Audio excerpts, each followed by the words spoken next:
just finished Left Behind, starring the one and only Nick Cage.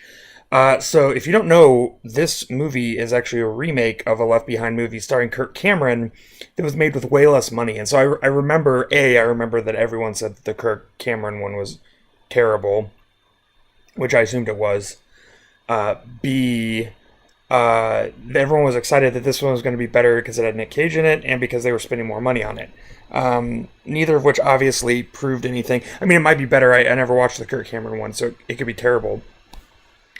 But this movie was depressingly forgettable, especially given that it was an apocalypse movie, a Christian apocalypse movie, and it had Nick Cage in it. Like, any of those things should have made it amazing, but it wasn't. And I think the biggest problem with the movie was that I'm not sure who it was for. In theory, the people who are going to this movie are people that are taking their friends to see it because they want them to know about the rapture and the end time, all that stuff that the Bible doesn't actually say about the end of the world, but evangelical Christians think it says about the end of the world. These movies are about, like, they're based on the books that laid all of that out. And again, none of it's actually in the Bible, but these books make it feel real. And so, in theory, you're taking people who don't know that this stuff is going to happen. Again, even though it's not going to happen, right? But to it so that they'll believe and then become Christians and not end up in this. Or, I guess, maybe you're making it for people who, after the rapture happens, are left behind and then they'll find these movies and that'll explain it somehow. But this, again, I assume the Kirk Cameron one was much more explicit. The novels are certainly much more explicitly Jesus novels, and about, like, they have the plan of salvation, like, multiple times in each novel, and I assume the Kirk Cameron one has that similarly in the film. This one doesn't. I don't think they ever mentioned Jesus. If they did, I missed it early in the movie. By the time I was starting to pay attention for that, I was realizing that they hadn't. So again, they might have early in the movie, but I don't think they do once. And then also, the craziest part to me was that, like, all of the God talk is super generic. Like, there is a Muslim guy on the plane, but even that is, like, not discussed at all. There's, like, one throwaway comment about which God do we pray to, yours or mine or someone else's. Any God talk that there is in any kind of serious way is basically just reiterating the problem of pain. Why does God allow bad things to happen to good people? And then why would God be allowing all of this to happen to people on the earth now?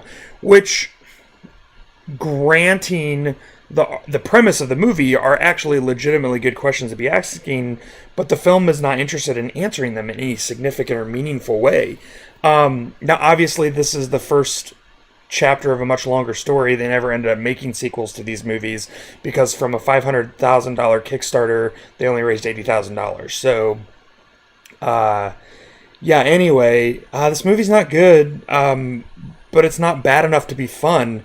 The budget's too small for them to do anything really interesting, and so nothing really had any stakes at all. Like, I mean, you knew the plane wasn't going to crash, and even the chaos of the plane going down and people missing, like, none of it was as dialed up to 11 as an apocalypse movie needs to be. There's literally one shot where Chloe, the main character on the ground, is, like, running through town and she gets surprised by a looter who maybe is going to shoot her, obviously doesn't.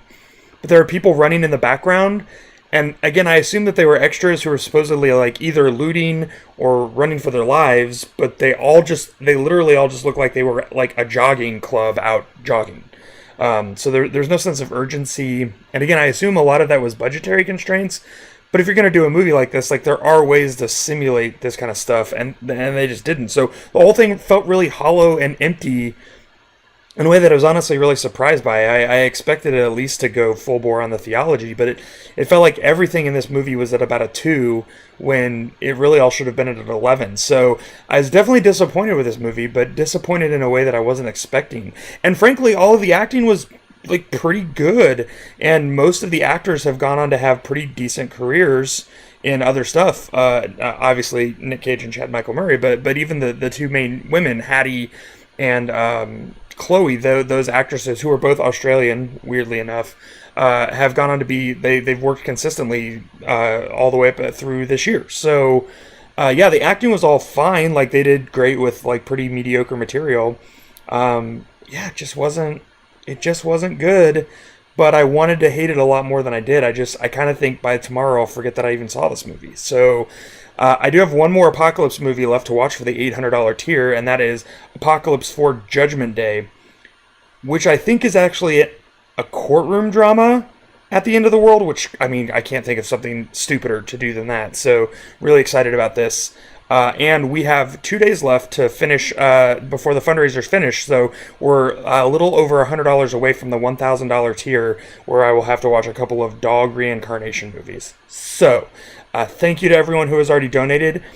I'm sorry I didn't hate Left Behind more. I really tried. I wanted to hate it more than I did, but it's kind of just boring. So if you've seen it, I'd love to see what you think of it, if you can even remember. If not, maybe tell me what apocalypse movies are worse than this, because I love me a good, bad apocalypse movie. Anyway, thanks again for your donations. I hope you've enjoyed watching me watch these terrible videos, and I will see you soon for Apocalypse 4.